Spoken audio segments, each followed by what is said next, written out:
No vídeo de hoje eu vou falar sobre integral de linha ou integral de caminho. A ideia da integral de linha ou de caminho é integrar um campo vetorial ao longo de um caminho. Por exemplo, trouxe aqui para vocês, eu tenho esse campo vetorial esboçado em azul e tenho esse caminho vermelho. A integral leva em consideração a direção do caminho e a direção do campo. Por exemplo, nessa região onde o caminho vai contrário às linhas de força, a integral é negativa. Aqui onde o caminho é perpendicular às linhas de força, a integral tende a ser zero. E para lá, a integral tende a ser positiva, porque as linhas de força estão alinhadas com o caminho. Essa ideia tende a capturar o conceito de trabalho na física. Quando uma força é constante, o trabalho de uma força é força vezes deslocamento. Por exemplo, se eu tenho esse livro aqui, ele tem um certo peso e, portanto, eu preciso fazer força para levantá-lo. Eu também precisei realizar um trabalho para deslocá-lo contra o campo gravitacional. Esse trabalho foi positivo. Mas quando o deslocamento é contrário à força que eu faço, é claro, eu estou fazendo a força para cima. Se eu estou deslocando para baixo, o meu trabalho é negativo. Já se eu desloco perpendicular ao campo de forças, o trabalho é zero. E quando eu desloco de forma oblíqua, eu tenho que levar em consideração apenas a projeção.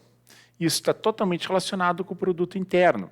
Então, o que a gente vai integrar, a ideia que a gente vai capturar vai ser força, produto interno e deslocamento. Mas isso precisa ser colocado de forma um pouco mais precisa, que é o que a gente vai fazer agora.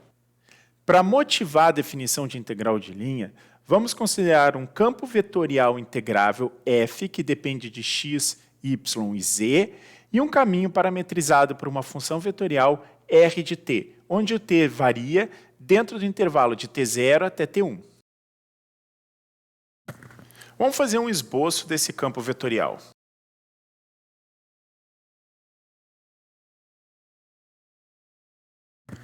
Em azul, vocês estão vendo o campo vetorial f. Em vermelho, tem uma curva orientada.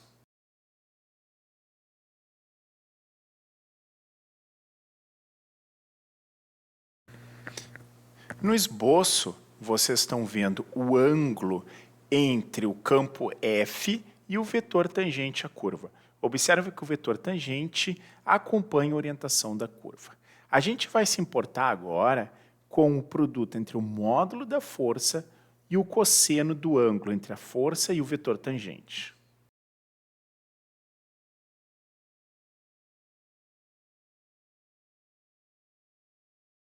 Eu vou considerar o trabalho realizado como sendo um somatório de trabalhos ao longo de pedaços da curva. E eu vou considerar a força constante nesses pedacinhos, para depois imaginar que os segmentos se tornam muito pequenos, tão pequenos quanto eu queira, e esse somatório convirja para uma integral. Então, como o trabalho é força vezes deslocamento, eu vou somar o módulo da força vezes o cosseno vezes o ΔR. Lembrando que eu estou multiplicando pelo cosseno porque eu quero pegar a projeção, conforme eu falei lá no iniciozinho. O módulo da força vezes o cosseno é a mesma coisa que a força produto escalar o vetor tangente. Sempre lembrando que aquele subíndice I se refere ao segmento que eu estou considerando. Esse limite vai ser chamado justamente de a integral de linha ao longo do caminho C. As duas notações escritas à direita são válidas, a integral de f vezes tangente ou a integral de f dr com um símbolo de vetor no diferencial r.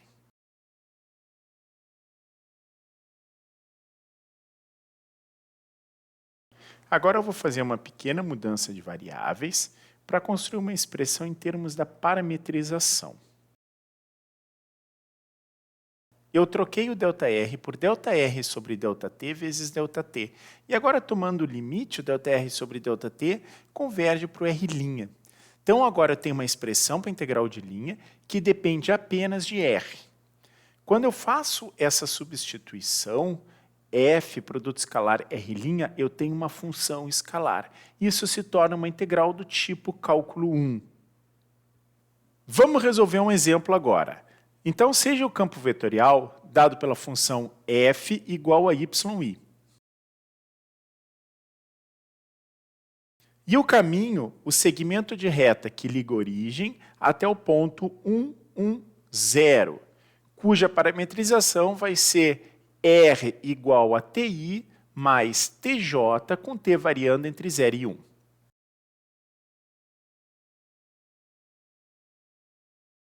Vamos construir um esboço do campo e do caminho. Observem que as linhas são todas para a direita, porque a gente está na região de y positivo, e elas são tão mais intensas quanto maior o y. Em vermelho, vocês veem o caminho C, que liga a origem 0 até o ponto 110. Só olhando para esse esboço, a gente vê que a integral deve ser positiva, porque a orientação do caminho tem um produto interno positivo com as linhas de força em todos os pontos. Vamos calcular agora para ver se é isso que realmente acontece. Da nossa parametrização, o R' é I mais J.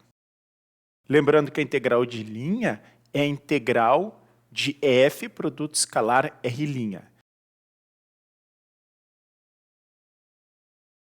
Então, vamos calcular agora o f produto escalar o R'. O f de x, y e z deve ser calculado nos pontos x, y e z da curva, e por isso nós temos f de r. Substituindo x, y e z pela parametrização do segmento de reta, nós temos f de t0. F é y vezes i, substituindo y por t, nós temos t vezes i. Então, ao longo da parametrização, o campo F vale t vezes i. Colocando na integral, nós temos ti, produto escalar i mais j, i vezes j é 0, i vezes i é 1, nós temos a integral de 0 a 1 de t dt. Agora nós recaímos numa integral simples do tipo cálculo 1, essa integral vale meio. E já verificamos que esse valor é positivo conforme nós esperávamos desde o início. Vamos ver um segundo exemplo envolvendo o mesmo campo vetorial, mas uma outra curva. A curva que a gente vai escolher agora é o arco de parábola no plano xy, que liga a origem até o mesmo ponto final do segmento anterior, o ponto 110. Parametrizando em t, a gente tem r de t igual a ti mais t quadrado j. É fácil verificar que em t igual a 0, r é 0, 0, 0, em t igual a 1, r é 1, 1, 0. Agora, basta botar na definição de integral de linha. Agora, basta substituir na definição de integral de linha. O R' vale I mais 2tj.